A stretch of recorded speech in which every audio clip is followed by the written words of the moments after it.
দাদু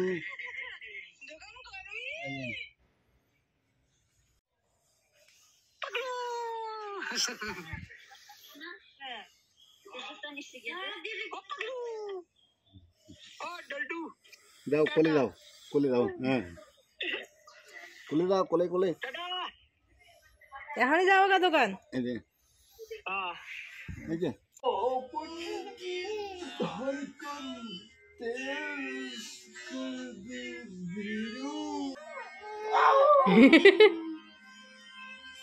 প্লেট কি বানাস তুই বাবার সাথে? তোর বাবা চেঙ্গি পটায় আর তুই চেঙ্গি পেটাস? হ্যাঁ আয় বাবা, তুমি কি বানা বাবার সাথে? রিলস বানাইছ? তুমি হিরো হবা?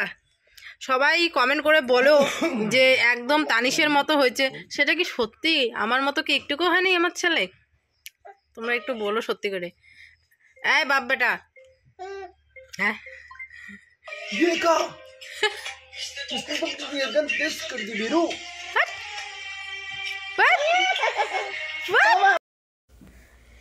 গুড মর্নিং বন্ধুরা, সবাইকে অনেক অনেক স্বাগত ছোট্ট একটি গ্রামের ছোট্ট একটি পরিবারে। আশা করছি সবাই খুব ভালো আছো। তোমাদের আশীর্বাদ ভালোবাসা নিয়ে আমরাও কিন্তু বেশ আছি। সকাল সকাল বরমহাশয় দেখো কি সুন্দর করে কাটিং করে চা খাচ্ছে। তো যাই হোক, ওকে চাটা বানিয়ে দিয়ে আমি এদিকে পুচকুকে খাওয়াচ্ছি। তারপরে পুচকুকে খাওয়ানো হয়ে গেলে ওর বাবা একটুখানি ওকে খেলা দিবে, তৎক্ষণাৎ আমি চাটা খেয়ে নেব। তো চলো বন্ধুরা, আজকের ব্লগটা দেখতে থাকো, আশা করি তোমাদের ভালো লাগবে। যাই হোক বন্ধুরা, এদিকে ভাত বসিয়ে দিলাম, ভাত হচ্ছে। আর এখন যাবো পুচকুকে আনতে। পুচকু আছে ওইদিকে টমেটো ক্ষেতের ওইদিকে। তো যাই হোক, এদিকে দেখো ভাত বসিয়ে দিলাম, ভালো করে ধুয়েও নিলাম হচ্ছে হাঁড়িটাকে। তো চলো এখন পুচকুকে নিয়ে আসি। আর কালকে জেঠিমা ছিল না, সকালবেলা আসলো। তো সকালবেলা জেঠিমাকে দেখে ও পাগল হয়ে গেছে যে কতক্ষণে জেঠিমার কোলে যাবে। তো সেই জন্য জেঠিমা টমেটো বাড়িতে নিয়ে গেল। জেঠুকেও দেখে না, জেঠিমাকেও দেখে না, তো নিয়ে গেল। আর সকাল থেকে শ্বশুরমশাই নিল অনেকক্ষণ, ততক্ষণে আমি বাসন কোসন মাজলাম, যে সমস্ত কিছু করলাম। আর ওইদিকে দেখো জেঠুর ঘাড়ে উঠেছে ও, মানে দিনে একবার হলেও জেঠুর ঘাড়ে ওকে উঠতেই হবে। তো ইস্যু করছে। এদিকে পুচকু দেখো বড় ঠাকুরদার ঘাড়ে চড়ে বেড়াচ্ছে। তো যখনই ওর বড় ঠাকুরদাদা নেয়, ও কোলে থাকে না, কোনো মতেই থাকে না, ওকে ঘাড়ে নিতে হবে। মানে পুচকুর এক একজনের কাছে এক এক রকম আবদার। আর যখন আমার জেঠিমা নেয়, মানে আমার জেঠি শাশুড়ি মা নেয়, তখন হচ্ছে নাচতে হবে ওকে নিয়ে। বড় ঠাকুরদা নিলে ওকে নিয়ে হচ্ছে ঘাড়ে নিয়ে ঘুরতে হবে। আর আমার শ্বশুরমশাই যখন নেয়, তখনও মানে মানে কি বলো, নিয়ে ঘুরতে হবে আর কি। এইটা দেখাইতে হবে, ওইটা দেখাইতে হবে। এক একজনের কাছে এক এক রকম আর কি ওর আবদার। তো যাই হোক, এদিকে আমি দেখো মাছগুলোকে আর কি আমি জেঠিমার দ্বারাই কেটে নিলাম, কারণ এই গুঁড়া মাছ, এই ছোটো মাছ আমার কাটতে অনেক সময় লাগে, পুচকুও থাকবে না এতক্ষণ। তো মা দেখো কেটে দিল মাছগুলো। তো এদিকে আমি মাকে বললাম যে মাছ কয়টা নিয়ে যাও, তোমরা খাও। তো বলে কি না, আমাদেরও মাছ আনছে, লাগবে না। তো মা মাছ আর নিল না। তো যাই হোক, এদিকে হচ্ছে মাছগুলোকে আমি নুন হলুদ দিয়ে মেখে তারপরে এগুলোকে ভাজা করে নেব। আর আজকে না বেশি কিছু রান্না করবো না, শুধু মাছের ঝোল, মাছের ভাজা আর হচ্ছে পাঁপড় ভাজা। আর বাবার জন্য আগেই মাছ দেওয়ার আগে ঝোল তুলে রাখি, আর পাঁপড় ভাজা দিয়ে বাবা খায়। আর আমরা হচ্ছে মাছ ভাজা ঠাজা দিয়ে এগুলো দিয়ে খাই। তো বেশি কিছু রান্না করিনি, তার কারণ পুচকু থাকতেও চায় না, আর সমস্যাও হয় অনেকটা, তো সেই জন্য। তো এদিকে হচ্ছে ফোড়নে দিলাম হচ্ছে পেঁয়াজ, আর হচ্ছে আলু বেগুন দিয়ে করবো মাছের ঝোল। কালো জিরা প্যাকেটটা অনেক খুঁজলাম, পেলাম না। কালো জিরা প্যাকেটটা যে কোথায় গেছে ভগবান জানে। তো যাই হোক, খুঁজে আর যখন পেলাম না, তখন আর কি করি, পেঁয়াজ ফোড়ন দিয়ে করি।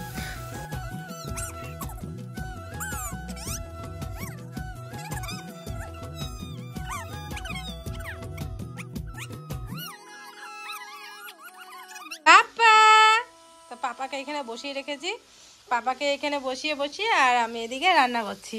তো মাছগুলো না এক হাতে নিয়ে ভাজা যায় না, কারণ যদি মাছটা ছিটে আসে, তো সেই জন্য ওকে এখানে বসিয়ে রাখলাম। বসিয়ে বাবা এখানে খেলবে আর মাম্মাম রান্না করবে। ঠিক আছে শোনটা, ঠিক আছে? এদিক দিয়ে আমাকে দেখা যায় বাবা, তো এটা সরিয়ে রাখলাম, এদিক দিয়ে আমাকে দেখবে, আমাকে দেখলে চুপ করে থাকবে। এই খেলে আমার শোন খেলে।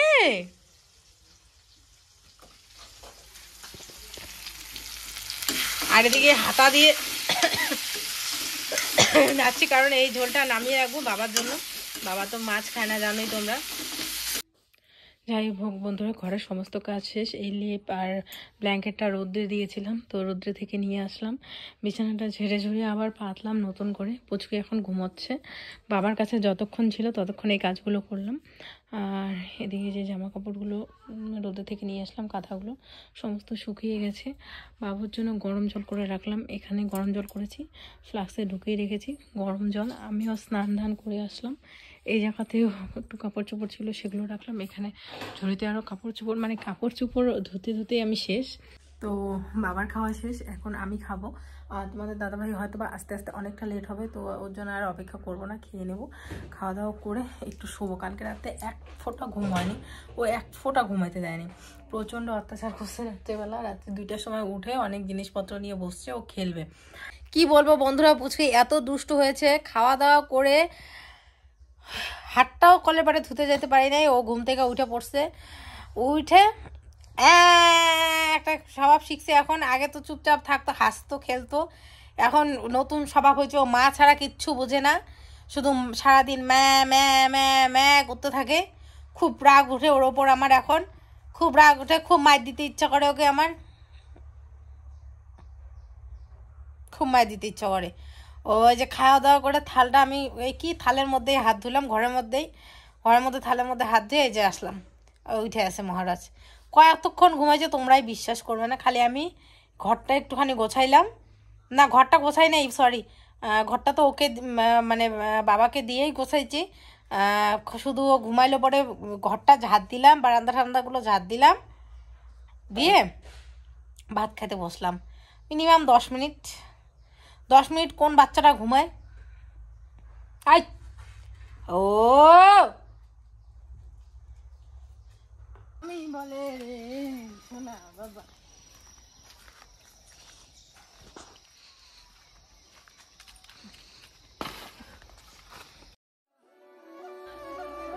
তো ওইদিকে বাবা হচ্ছে তামাক গাচ্ছে, তো তামাক নিয়ে আসছে অনেকগুলো তামাকের চারা।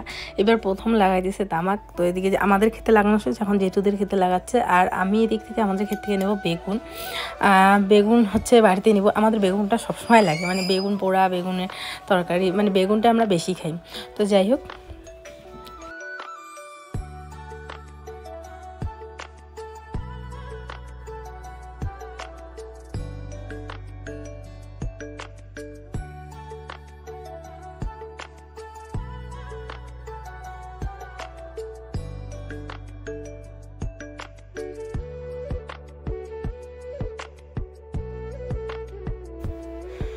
আর ওদিকে ফুলকপিও হয়েছে অনেকগুলো, জেঠিমাদের বাঁধাকপি, অনেক কিছু।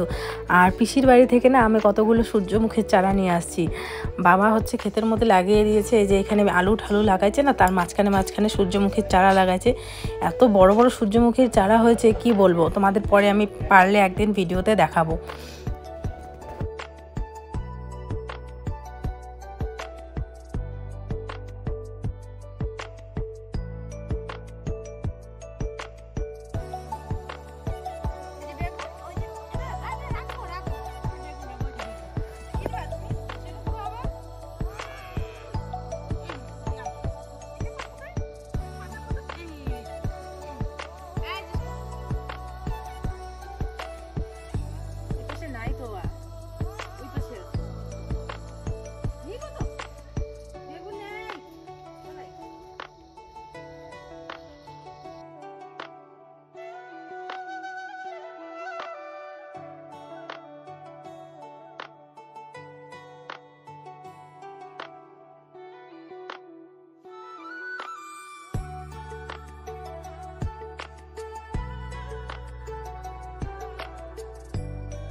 ধনে পাতা খালি কিচ্ছু হবে না।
বন্ধুরা, মাঝে মাঝে ভাবি যে কি করলাম জীবনে।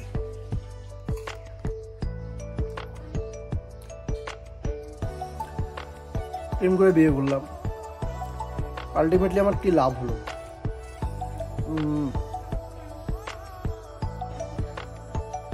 যে কিছুই তো পেলাম না। এই ধরে নাও যে একটা বিয়ে হলে নর্মালি কি হয়, এখন আমার যেটা মনে হয়, মানে অ্যারেঞ্জ ম্যারেজ যদি, আমি তো অ্যারেঞ্জ ম্যারেজ যদি নাও করতাম, যে অন্য কোনো মেয়েকে ভালোবাসতাম,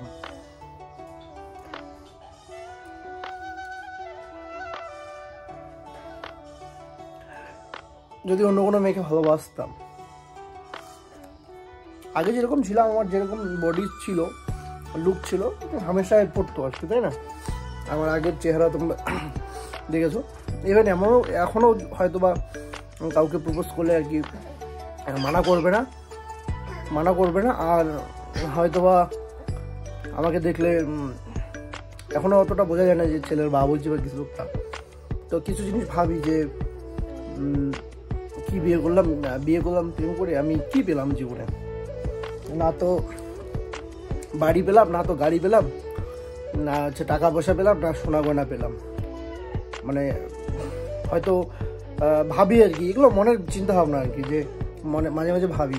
অনেকেই দেখি যখন রয়্যাল এনফিল্ড নিয়ে ঘুরে বেড়ায়, বা পালসার, ভালো ভালো দামি দামি বাইক নিয়ে ঘুরে বেড়ায়, শ্বশুরবাড়ি থেকে গিফট দেয়, তো আফসোস হয় যে ইস, আমারও যদি এরকম একটা কী পেলাম। তারপর ভাবি, যদি হয়তো মিতুকে বিয়ে না করতাম, যদি মিতুর সঙ্গে না প্রেম করতাম, যদি অন্যটা বড়লোকের মেয়ের সঙ্গে প্রেম করতাম, মিতুর থেকে বেশি বড়লোক যার বাবা, তাহলে হয়তো অনেক কিছুই পেতাম, তাই না বলো বন্ধুরা? পেতাম, তাই না? আর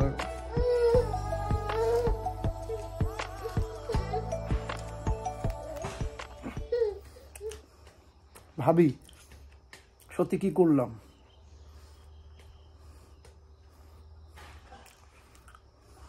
যাই হোক, কি বাবা তোমার মার কি হয়েছে? কি হয়েছেটা কি তোমার? চোখ দিয়ে পানি বেরোতেছে যে, তোমার চোখের পানি এত সাঁতরা? আমি না সত্যি কথা বলতে, আমি এখন একটা কথা কই, আমি তুমি অনেকগুলো কথা না তুমি অনেকগুলো কথা আমাকে এক সেকেন্ড বলছো, এটা ওভার হবে, এটা ওভার হবে না, তুমি অনেকগুলো কথা বলছো, আমাকে কইতে দাও বলো। ঠিক আছে, পিছনে না তোমার, আমার বাড়ির পিছনে না সাইকেল নিয়ে, তোমার বাড়ির পিছনে আমি ঘুরঘুর করতাম না, সাইকেল নিয়ে আমি করতাম না? আমি যদি স্কুলে না যেতাম কে ঘুরঘুর করতো? আমাকে শেষ করতে দাও, কে ঘুরঘুর করতো? আমি যদি স্কুল না যেতাম তুমি করতা, ঠিক আছে? দ্বিতীয় কথা হচ্ছে, আমি তোমার বাড়িতে আসি নাই, ঠিক আছে? এমন না যে তোমার বাড়িতে যদি আমার পছন্দ না হয় তুমি বলে দিতে। আমি কি তোমাকে বলছি যে আমাকে প্রেম করো? আমার পিছনে বোধহয় কম ছিল না। যে আমিও এখন ছেলে বাচ্চার মা হয়েছে জন্য এখন ইসে চেঞ্জ হয়েছে, তখন আমিও কম ছিলাম না তখন তো ছেলে, তখন তো স্কুলে আমার পিছনে ঘুরঘুর করতাম, তখন আর মেয়ে ছিল না, চোখের মধ্যে দেখো নাই। একটা কথা বলি, আমি খারাপ ছিলাম তখন, আমার দাঁড়াও, তোমার এইবার তো তোমার নিজের বন্ধু বান্ধবী আমার পিছনে ঘুরঘুর করছে। আচ্ছা, তোমার বন্ধুই ঘুরঘুর করছে। খেতে গেলাম, খেতে থেকে আসার সময় না বললাম যে তোমাকে বিয়ে করে না আমার কোনো লাভ হয়নি, আমি জাস্ট ইয়ার্কি করলাম, হ্যাঁ মানে মজা করে বললাম। কি এই কথাটা ব্লগে বলবা, মানে আমাকে বললো যে তোমার দম থাকলে তুমি এই কথাটা ব্লগ শ্যুট করে বলো, ব্লগে দিবা। তো এটা আমার কাছে একটা চ্যালেঞ্জ ছিল। চ্যালেঞ্জ না, তোমার মনের মধ্যে এই ভাবনাগুলো আসে জন্যই তুমি বলো গো, তাহলে বলতে পারতা না। তুমি আমাকে এরকম ভাবলা? এরকম ভাবলাম না, তুমি এরকমই জানতাম। আমি যদি বলতাম তোমাকে বিয়ে করে আমার কি লাভ হয়েছে, আলটিমেটলি তোমাকে বিয়ে করে আমাকে উনানে রান্না করতে হয়, যেটা আমার রান্না করতে লাগতো না যদি আমি আমার বাবা মার পছন্দে বিয়ে করতাম। তোমার এরকম ভাঙা টিনের ঘরে আমার থাকতে লাগতো না, ছাদ পিটানো বাড়িতে থাকতাম, আমার নিজে রান্না করে খেতে লাগতো না, নিশ্চয়ই একটা হলেও একটা লোক থাকতো আমার বাড়িতে। যেহেতু যেখানে আমার নিজের বাড়িতে যদি দুইটা কাজের লোক থাকতে পারে, তাহলে আমি যেখানে বিয়ে করতাম সেখানে নিশ্চয়ই আমাকে দিত, হ্যাঁ থাকতো নিশ্চয়ই, তাহলে আমিও সেই লেভেলেই যাইতাম। পুরো খেপে গেছে আজকে মিতু, আমি জাস্ট এটা ইয়ার্কি করলাম, কারণ ও আমাকে ক্ষেতের থেকে আসার সময় বলতেছিল, ক্ষেতের থেকে যখন ক্ষেত থেকে যখন খাইতে পড়তে ভালো পারে না, তখন তাদের বডি লেভেল এমনিতেই চেঞ্জ হয়ে যায়। তোমাকে বিয়ে করে আমাকে এই যে উনানে রান্না করতে লাগে, কালির বাসন মাজতে লাগে, তার জন্য আমার এরকম অবস্থা হয়েছে, তাহলে আমি এরকম থাকতামই না, এরকম ছিলামই না আমি। এখন যারা যে বন্ধু বান্ধব গুলো আমাকে দেখে, যে বন্ধু বান্ধব গুলো আমাকে দেখে, তখন বলে এই রাম তুই এরকম হয়েছিস, তুই কিরকম ছিলি আর কিরকম হয়েছিস। এটা সত্যি। কান শেষ করে দিল, আমার কান ঝেঁচড়া বানিয়ে দিল। ও আমাকে আসার সময় বলতেছে কি তুমি এই কথাগুলো আজকে তোমার বলতে হবে, তোমার দম থাকলে তুমি ব্লগে বলবা। তো যাই হোক, এটা বললাম আর কি তোমাদের সাথে। আসলেও না, ও যেটা স্যাক্রিফাইস করছে আমার জন্য, ওর লাইফে যতটা স্যাক্রিফাইস করছে সেটা অন্য কোনো মেয়ে, সে ধনী গরিব বলতেছে না, এগুলো তো আমার কাছে কোনো ফ্যাক্টরি না। আসলে ওর লাইফে যতটা ও স্যাক্রিফাইস করছে, ইভেন ও লাইফে আমার এখানে এসে কী পাইছে না, ভালো কী পাইছে, তাই না? এটা তো বাস্তব। আর আমি যে কথাগুলো শ্যুট করতেছিলাম, ব্লগে বলতেছিলাম না, এটা আশা করি আমার ফ্যামিলির সবাই, তখন আমার ফেস তুমি তো দেখো নি, তুমি তো ছেলেকে খাওয়াচ্ছ, তুমি শুধু আমার কথা শুনতেছো, আমার ফেস দেখো নাই। তোমরা হয়তো বুঝতে পারতেছো যে আমি পুরো খেপানোর জন্য বলতেছি ওকে, আর ও কিন্তু পুরাই একদম নেক্সট লেভেল, একদম পুরা খেপে গেছে। হ্যাঁ, যাই হোক, ও যতটা আমাকে ভালোবাসছে, যতটা ওর জীবনে এত কিছু ছেড়ে চলে আসে, সেটা আমার জন্য শুধু একদম চোখের জল বের করে ফেলছে মিতু। তো আগে যেরকম কন্টেন্ট ছিল, আগে যেরকম ভিডিও করতাম, এখন কিন্তু করি না, তোমরা জানো, তোমরা দেখছোই আর কি। সেই আজকে থেকে 3 বছর 2 বছর আগে কি করতাম, এখন কি করি, চেঞ্জ হয়, সব কিছু চেঞ্জ হয়। তো এরকম প্র্যাঙ্ক ডিভোর্স পেপার রেডি করো। কেন? তুমি তোমার মতো থাকো, আমি অন্য কাউকে পেয়ে গেছি। তো যে জাস্ট ফর ফানি, ও এরকমই হয়, তবে এইসব শব্দ মুখে না নেওয়াই ভালো। মাঝে মাঝে ঝগড়া লাগলে টুকটাক এরকম কথাবার্তা হয়। ও যতটা আমাকে ভালোবাসে, ও পৃথিবীর সব থেকে যদি কাউকে ও মানে কাছের ভাবে, আপন ভাবে, সেটা হচ্ছে আমি। আর আমারও সেম, তো মুখে বলার কোনো প্রয়োজন নেই। সত্যি আমরা হ্যাপি আছি, আর কিছু চাই না। টাকা পয়সা দিয়ে তো আর সুখটা আসে না, যেটা এখন সুখে আছি, ভালো মন্দে আর কি ঠিকঠাক আছি। এটা অনেকেই অনেক টাকার মালিক, অনেকেই মোটা টাকা ইনকাম করছে, কিন্তু আমরা যেভাবে লাইফ লিড করছি, মানে এটাই আমাদের কাছে, এটা জীবন। মানে জীবন তো মানুষের কাছে অনেক ধরনের হয়, জীবনের মানে অনেকের কাছে হচ্ছে অনেক রকম। তো আমাদের কাছে এটাই বেস্ট, এটাই এনজয় করছি মোমেন্টগুলোকে। তো যাই হোক, এটা প্র্যাঙ্ক না, যাই হোক আর কি, ও এমনি জাস্ট মানে এটা ফানি হলো আর কি। ভালো থেকো সবাই, আর ব্লগটা কন্টিনিউ মিতু করবে, বাকিটা হয়তো টাটা। আমি এখন বাজারে যাবো, চাল আনতে যাবো এখন বাজারে।